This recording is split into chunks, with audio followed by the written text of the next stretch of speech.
ಬಸವರಾಜು, ವಿದ್ಯಾಪ್ರಚಾರ ಸಂಘದ ಕಾರ್ಯದರ್ಶಿಯಾಗಿ 44 ವರ್ಷಗಳಿಂದ ಸೇವೆ ಸಲ್ಲಿಸ್ತಾ ಬಂದಿದ್ದೇನೆ. ವಿದ್ಯಾಪ್ರಚಾರ ಸಂಘದ ಕೆಲವು ಮಾಹಿತಿನ ನಾನು ಕೊಡಲಿಕ್ಕೆ ಇಷ್ಟಪಡ್ತೇನೆ. ಕಾರಣ ಇಷ್ಟೇ, ಸ್ವಾತಂತ್ರ್ಯ ಪೂರ್ವ 1946ನೇ ಇಸ್ವಿನಲ್ಲಿ ಫಿಲಾಂಥ್ರಫಿಸ್ಟು ತಾಲೂಕಿನ ಗಣ್ಯ ವ್ಯಕ್ತಿಗಳು, ಆಧ್ಯಾತ್ಮಿಕವಾಗಿ ಚಿಂತನೆ ಮಾಡಿದಂಥ ಜನ 15 ಜನ, ಅದರಲ್ಲಿ ಮುಖ್ಯವಾಗಿ ಒಂದು 5 ಜನ ಇದನ್ನು ಕಾರ್ಯರೂಪಕ್ಕೆ ತಂದಂಥವರು. ಅದರ ಬಗ್ಗೆ ನಾನು ಹೆಚ್ಚಿಗೆ ಹೇಳಲಿಕ್ಕೆ ಇಷ್ಟಪಡೋದಿಲ್ಲ. ಕಾರಣ ಇಷ್ಟನ್ನು ಒಂದು ಸ್ಟ್ಯಾಚ್ಯೂ ಮಾಡಿ ಅದನ್ನು ಹಾಕ್ಸಿದ್ದೀವಿ. ಚಿಂತನೆ ಏನಪ್ಪ ಅಂದರೆ, ಗ್ರಾಮಾಂತರ ಮಕ್ಕಳುಗಳಲ್ಲಿ ಬಡವ ಬಲ್ಲಿಗ ದೀನ ದಲಿತರ ಚಿಂತನೆ ಮಾಡಿ ಸ್ಕೂಲನ್ನು ಸ್ಟಾರ್ಟ್ ಮಾಡಿದ್ದಾರೆ.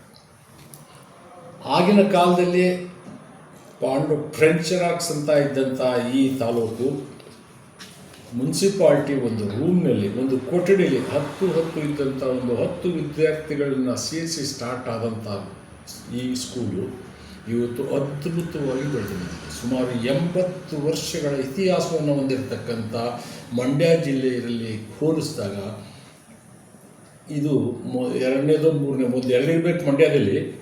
ಅದು ಬಿಟ್ಟು ನಾವು ಅವ್ರ ಜೊತೆಲೇ ಇದ್ದೀವಿ. ಯಾವುದೇ ತಾಲೂಕು ಹೆಡ್ ಕ್ವಾರ್ಟರ್ಸ್ನಲ್ಲಿ ಅಪ್ರೂವ್ ಇದ್ದಿದ್ದು ಪಟ್ಟಣದ ಇತ್ತು ಏನೋ ಜ್ಞಾಪಕ ಇಲ್ಲ. ಅಂಥ ಒಂದು ವ್ಯವಸ್ಥೆನ ಇಟ್ಕೊಂಡು ಇನ್ನೂ ಉಳ್ಕೊಂಡು ಬಂದಿದೆ ಅಂತ ಹೇಳಲಿಕ್ಕೆ ಇಷ್ಟಪಡ್ತೀನಿ. ಕಾರಣ ಅಷ್ಟೇ, ಅಂದಿನ ರೆಪ್ರೆಸೆಂಟೇಟಿವ್ ಅಸೆಂಬ್ಲಿ ಅಂದರೆ ಶಾಸನ ಸಭೆ ಸದಸ್ಯರಾಗಿದ್ದಂಥ ನನ್ನ ಪೂಜ್ಯ ತಂದೆ 1945ನೇ ಇಸ್ವಿನಲ್ಲಿ ಪಾಂಡುಪುರದಿಂದ ಕಾಂಗ್ರೆಸ್ ಪಕ್ಷದಿಂದ ಕಂಟೆಸ್ಟ್ ಮಾಡಿದರು. ಇನ್ನೊಬ್ಬ ಕ್ಯಾಂಡಿಡೇಟು ದೊಡ್ಡತಿಮ್ಮೇಗೌಡರು ಅಂದ್ಬಿಟ್ಟು ಹಾರೂನಲ್ಲಿದ್ದಾರೆ, ಅವರು ಕಂಟೆಸ್ಟ್ ಮಾಡಿದ್ರು. ಹೆಂಗಿತ್ತಪ್ಪ ಊಟದ ಪರಿಸ್ಥಿತಿ ಅಂದರೆ, 25 ರೂಪಾಯಿ ಭೂ ಕಂದಾಯ ಕಟ್ಟೋರಿಗೆ ಓಟ್ ಇಟ್ಟಿತ್ತು. ಆ ಕಾಲದಲ್ಲಿ 1200 ಓಟು ಪಾಂಡುಪುರ ತಾಲೂಕಿನಲ್ಲಿತ್ತು. ಅದರಲ್ಲಿ ಗೆದ್ದಂಥವರು ಇನ್ನೊಬ್ರು ನಿಂತಿದ್ರು, ನಮ್ಮ ವೈಸಿ ಮರಿಯಪ್ಪ ಅಂದ್ಬಿಟ್ಟು ಮುನ್ಸಿಪಲ್ ಪ್ರೆಸಿಡೆಂಟ್ ಆಗಿದ್ದರು. ಅವರು ಸೋತರು, ಕಾಂಗ್ರೆಸ್ನಿಂದ ಇಬ್ಬರು ನಿಂತಿದ್ರು. ಅವರು ಇಂಡಿಪೆಂಡೆಂಟಾಗಿ ಶ್ರೀಮಂತರು. ಅವರು ಒಂದು 60 ಎಕರೆ ಜಮೀನಿತ್ತು. ನಮ್ಮ ತಂದೆ ಒಂದು 20 ಎಕರೆ 25 ಎಕರೆ, ನಮ್ಮ ವೈಸಿ ಮರಿಯಪ್ಪನವರು ಅವರು ಒಂದು 15-20 ಎಕರೆ ಇತ್ತೆ. ಅವ್ರು ಸೋತರು, ನಮ್ಮ ತಂದೆ ಗೆದ್ದರು. ಆ ಸಂದರ್ಭದಲ್ಲಿ ಮೈಸೂರಿನಲ್ಲಿ ಜಗನ್ಮೋಹನ ಪ್ಯಾಲೇಸ್ನಲ್ಲಿ ಸಭೆ ನಡೀತಿತ್ತು, ಅಸೆಂಬ್ಲಿ ಸಭೆ. ಅದು ಬಿಟ್ಟರೆ ಬೆಂಗಳೂರಿನಲ್ಲಿ ಪುಟ್ಟಣ್ಣ ಚೆಟ್ಟಿಯಾರ್ ಅನ್ನೋದರಲ್ಲಿ ನಡೀತಾ ಇತ್ತು. 1945ರಿಂದ 52 ಗಂಟೆ ಅವರು ಶಾಸನಸಭಾ ಸದಸ್ಯರಾಗಿದ್ದರು. ಸ್ವಾತಂತ್ರ್ಯ ಬಂದಾಗ ರೆಪ್ರೆಸೆಂಟೇಟಿವ್ ಅಸೆಂಬ್ಲಿ ಹೋಗಿ MLA ಅಂತಾಯಿತು. ಯಾಕೆ ಮೊದಲನೇ ಚೀಫ್ ಮಿನಿಸ್ಟರ್ KC ರೆಡ್ಡಿ ಆದಾಗ ಅವ್ರಿಗೆ ಪೆನ್ಷನ್ನು ಬರ್ತಿತ್ತು. ನನ್ನ ತಂದೆ ಸ್ವಾತಂತ್ರ್ಯ ಹೋರಾಟಗಾರರಾಗಿದ್ದು ಸಾಕಷ್ಟು ಸಾಮಾಜಿಕ ಸೇವೆಗಳನ್ನ ಮಾಡಿದ್ದಾರೆ. ಅದು ಒಂದು ವಿಷಯ. ಇದಾದ ನಂತರ 1970ರಲ್ಲಿ ವಿಜಯ ಜೂನಿಯರ್ ಕಾಲೇಜ್ ಅಂತ ಸ್ಟಾರ್ಟ್ ಮಾಡಿದ್ರು. ಆರ್ಟ್ಸ್ ಆ್ಯಂಡ್ ಸೈನ್ಸ್ ಮಾಡಿದ್ರು. ಅದು ಉನ್ನತವಾಗಿ ಸೈನ್ಸ್ ವಿಭಾಗದಲ್ಲಿ ಒಳ್ಳೆ ವಿದ್ಯಾರ್ಥಿಗಳು ಕೊಟ್ಟು ತಾಲೂಕಿನಲ್ಲಿದ್ದಂಥ ಏಕೈಕ ಸ್ಕೂಲ್ ಅಂದರೆ ಇದೆ. ಅಂಥ ಒಂದು ವ್ಯವಸ್ಥೆನ ಮಾಡ್ಕೊಂಡು ಬಂದಿದ್ದಾರೆ. ಮುಂದುವಟ್ಟು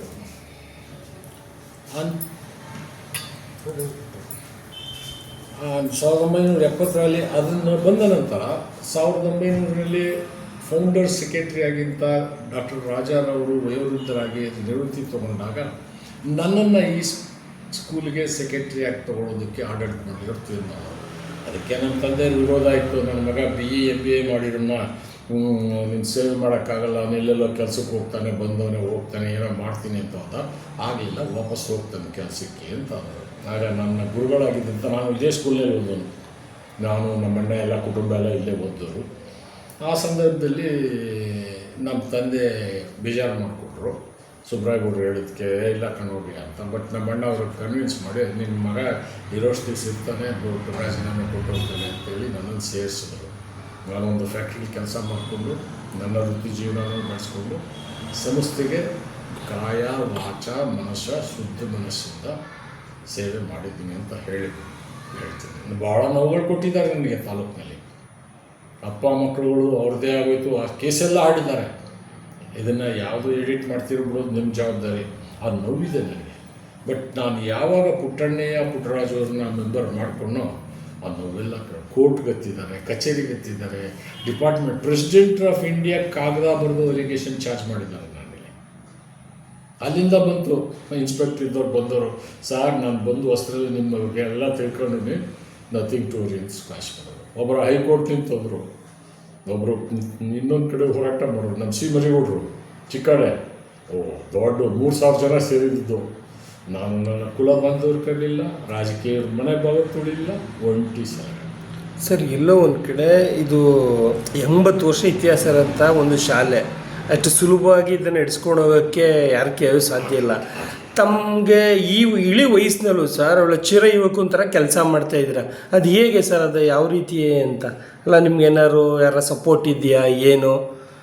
ರಾಜಕೀಯ ಮುಖಂಡ ಸಪೋರ್ಟ್ ಇದೆಯಾ ಏನು ಇಲ್ಲದ್ರೆ ಮತ್ತು ಇಷ್ಟು ದೊಡ್ಡ ಸ್ಕೂಲ್ನ ಐತೆ ನಿಭಾಯಿಸ್ತಾ ಇದ್ರಲ್ಲ ಸರ್, ಯಾವ ರೀತಿ ನಡೆಸ್ತದೆ? ಎಷ್ಟೋ ಪ್ರೈವೇಟ್ ಶಾಲೆ ಎಲ್ಲ ಮುಚ್ಚೋಗ್ಬಿಡ್ತಿದೆ, ಅಂಥದ್ರಲ್ಲಿ ತಾವು ಒಂದು ವಿಜಯ ಸ್ಕೂಲ್ ಅಂತ ಹೆಸರು ಇಟ್ಕೊಂಡು ಅದು ಹೇಗೆ ಸಾಧ್ಯ ಆಗ್ತಾಯಿದೆ ಸರ್ ತಮಗೆ?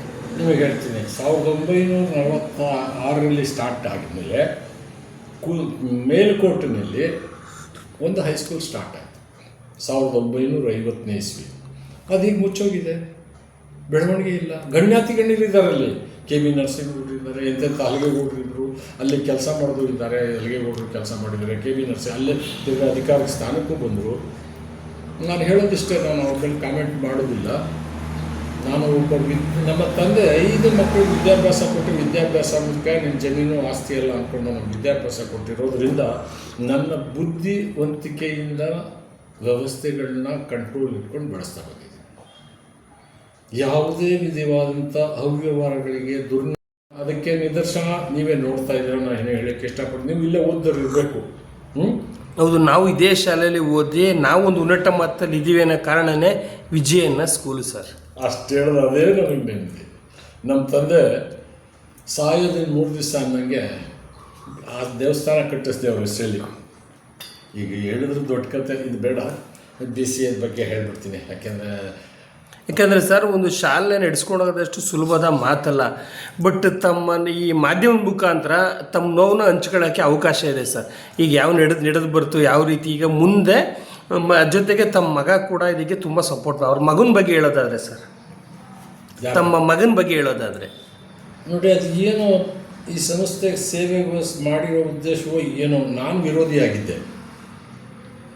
ಒಂದು ದಿವಸ ಇದ್ದಕ್ಕಿದ್ದಂಗೆ ಸಬ್ಜೆಕ್ಟ್ ಬಂತು, ಮಾತಾಡ್ತಾ ಡೈರೆಕ್ಟರ್ಸ್ ಎಲ್ಲ, ಸರ್ ನಾವೊಂದು ಮಾತಾಡ್ತೀವಿ, ದಯವಿಟ್ಟು ನೀವೇನೋ ಮಾತಾಡೋಕೆ ಕೊಡೋದು ಅಂತ ಪ್ರಾಮಿಸ್ ಮಾಡಿಸ್ಕೊಂಡ್ರು. ಆಯ್ತಪ್ಪ, ಅದೇನು ವಿಷಯ ಹೇಳ್ರಿ ಆಯಿತು ಅಂದ. ಆವಾಗ ಬಾಯ್ಬಿಟ್ಟು ಹೇಳಿದ್ರು, ನಿಮ್ಮ ಮಗನ ತೊಗೊಳ್ತಾ ಇದ್ದೀವಿ. ಅವನು ಯಾಕೆ ತೊಗೋತಾನೆ, ನಾನೇ ಮಾಡಿರೋ ಸಾಕಪ್ಪ, ನೋವು ತಿಂದಿದ್ದೀನಿ. ಎಲ್ಲ ಒಂದು ಕಡೆ ವಿರೋಧ ಆಯ್ತಾ ತಮ್ಮ ಮಗನ ಈ ಶಾಲೆಗೆ ಇದಕ್ಕೆ ಸಂಸ್ಥೆಗೆ ಸೇರಿಸ್ಕೋಬೇಕು ಅನ್ನೋದೇನಾದ್ರು? ಅಪ್ಪಿತಪ್ಪಿ ಯಾರು ಮನಸ್ಸಲ್ಲಿ ಇತ್ತೇನೋ, ಬಟ್ ಮೆಜಾರಿಟಿ 80-90% ಎಲ್ಲ ಯಾರ್ದು ಏನಿಲ್ಲ. ನನ್ನನ್ನು ಕಟ್ಟಾಕಿ ನನ್ನ ಮಗನ ಮಾಡಿಕೊಂಡು ನನಗಿಷ್ಟ ಇರಲಿಲ್ಲ. ಏಕೆಂದರೆ ಅವನೇನೋ ಬದುಕೊಂಡು ಅವನು ನಂತರ ಸೇವೆ ಮಾಡ್ತೇನೆ ಅನ್ನೋ ಇದಿಲ್ಲ. ಈಗಿನ ಹುಡುಗರು ನಿಮಗೆ ಗೊತ್ತಿದೆ, ನಾನು ಬಿಚ್ಚು ಮನಸ್ಸಿನ ಮಾತಾಡ್ತೀನಿ, ಓಡ್ಕೊಡೋದಿಲ್ಲ ನನ್ನ ಮಗನ. ಅವನದೇ ಆದಂಥ ಒಂದು ವ್ಯವಸ್ಥೆ ಇದೆ, ಅವನದೇ ಆದ ಪ್ರೀತಿಲಿ ಹೋಗ್ತಾನೆ. ನನಗೆ ನನ್ನ ತಂದೆ ಕೊಟ್ಟ ಬೌಳಿ ಸಾಮರ್ಥ್ಯದಲ್ಲಿ ನೋಡೋ ಇಷ್ಟೇ ಹೇಳಿದವರು, ಸೆಕ್ರೆಟ್ರಿಯಾಗಿ ಕೂತಿದ್ಯಾ, ನಾನು ರಸಬಾಳೆಹಣ್ಣು ಬೂದ್ಬಾಳೆ ತರಿಸ್ಬಿಟ್ಟು ಡೈರೆಕ್ಟ್ರು ಕೊಡು, ಬರ್ತಿದ್ದಾರೆ 4 ಜನ 15 ಜನದಲ್ಲಿ ಕೊಟ್ಬಿಟ್ಟು ತಿನ್ಸ್ಬಿಟ್ಟು ಮೀಟಿಂಗ್. ನಮ್ಮ ಸುಬ್ರಹ್ಮಣ್ಯಂ ಅಂತ ಹೆಡ್ ಮಾಸ್ಟರ್ ಇದ್ದರು, ಕೇಳಿರ್ಬೇಕು ನೀವು. ಆಮೇಲೆ ರಾಜಾರಾವ್, ನಿಯತ್ತನ ಜನ. ಆಮೇಲೆ ಈ ಸ್ಕೂಲ್ನಲ್ಲಿದ್ದವರು ಆ ಕಾಲದಲ್ಲೆಲ್ಲ ಬ್ರಾಹ್ಮಣರ ಮೇಷ್ಟ್ರುಗಳು. ಅಂಥ ವ್ಯವಸ್ಥೆನ ಅವರು ಭದ್ರವಾಗಿ ಇಟ್ಟೋಗಿದ್ದಾರೆ. ನೆನೆಸ್ಕೋಬೇಕು. ನಮ್ಮ ತಂದೆ ಹೇಳೋರು ನನಗೆ, ಅಲ್ಲಿ ಕೂರಿಸಿದ್ದೀನಿ, ಇಲ್ಲಿ ಕಚ್ಚೆ, ಕೈ, ಬಾಯಿ ಇವು 3 ಶುದ್ಧವಾಗಿದ್ದರೆ 1,00,000 ಜನ ನಿನ್ನ ಎದುರುಗಡೆ ನಿಂತಿರಲಿ, ಫೇಸ್ ಮಾಡ್ತೀಯ. ಒಂದು ನಿನಗೆ ಬೆಳ್ಳಿ ತೋರಿಸಿದ್ರೆ ಅಲ್ಲೇ ಹೊಡಿತಾರೆ ನನಗೆ ಅಂತ ಹೇಳಿದರು. ಅದನ್ನು ಇವತ್ತಿಗೂ ಇಟ್ಕೊಂಡಿದ್ದೀನಿ. ಇನ್ನೊಂದು ಹೇಳೋರು, ಅಣ್ಣ ತಮ್ಮಂದ್ರೆ ಕೂರಿಸ್ಕೊಂಡು ಯಾವುದೋ ವಿಷಯಕ್ಕೆ ಒಬ್ಬರಿಗೆ ಏಕೋಚನದಲ್ಲಿ ಮಾಡಿದೆ. ಯಾರಿಗೆ ನಮ್ಮ ಬೆಟ್ಟೆಗೌಡರು ಫೌಂಡರ್ ಇದ್ರಲ್ಲ, ನಮ್ಮ ತಂದೆಗೆ ಅವರು ಆತ್ಮೀಯರು ಅಂದರೆ ಹೆಂಗೆ ಹೇಳ್ತೀವಿ, ನಮ್ಮ ತಂದೆಗೆ ತಂದೆ ತಾಯಿಗಳಿಬ್ಬರು ಚಿಕ್ಕ ವಯಸ್ಸಿನಲ್ಲಿ ಎತ್ತಿರೋದು. 12 ವರ್ಷ ಹುಡುಗ ಕನ್ನಡ ಲೋಡ್ ಸೆಕೆಂಡ್ರಿ ಓದ್ತಿದ್ದಂಗೆ ಯಜಮಾನಿಕೆ ಕೊಡಿಸಿ ಎದುರುಗಡೆ ಮನೆಯಲ್ಲಿದ್ದರು. ನಮ್ಮ ಕೆಂಗೇಗೌಡರು ಅಕ್ಕಂಗಿರು 4 ಜನ ಇದ್ದರು. ಅವ್ರಿಗೆಲ್ಲ ಮದುವೆ ಮಾಡಿ ಕಳಿಸ್ಬೇಕಾದ್ರೆ ಅವರೇ ಮಾಡುತ್ತಿದ್ದಂಥ ವ್ಯವಸ್ಥೆಯಲ್ಲಿ ದುಡ್ಡು ಖರ್ಚು ಮಾಡೋರು. ಈ ಫೌಂಡರ್ಸ್ ಮಾಡಿದಾಗ ಇದು ಮಾಡಿದ್ನಲ್ಲ MEG ಟ್ರಸ್ಟ್ ಅಂತ ನಮ್ಮ ತಂದೆ ಹೆಸರಲ್ಲಿ ಕನ್ವರ್ಟ್ ಮಾಡಿಬಿಟ್ಟೆ ಇದನ್ನ. ನೀವಿದ್ರಾಗ ಇಲ್ಲ, ಯಾವ ಇಯರ್ ಹೇಳಿ ನೀವಿದ್ದು? ನಾನಿದ್ದಿದ್ದು ಈ ಟ್ರಸ್ಟ್ ಆ್ಯಕ್ಟ್ ತಂದ್ಬಿಟ್ಟು ಎಜುಕೇಷನ್ ಇನ್ಸ್ಟಿಟ್ಯೂಷನ್ ಎಲ್ಲ ಈ ಮೆಂಬರ್ಶಿಪ್ ಮಾಡಿ ಸೊಸೈಟಿಗಳಲ್ಲಿ ಆಗೋದು ಬೇಡ ಅಂದ್ಬಿಟ್ಟು ಜಿ ಮಾದೇವರು ಮಂಡ್ಯದಲ್ಲಿ ಮಾಡಿದ್ರು. ಭಾರತೀಯ ಎಜುಕೇಷನ್ ಸೊಸೈಟಿನ ಭಾರತೀಯ ಎಜುಕೇಷನ್ ಟ್ರಸ್ಟ್ ಮಾಡಿಕೊಟ್ರು.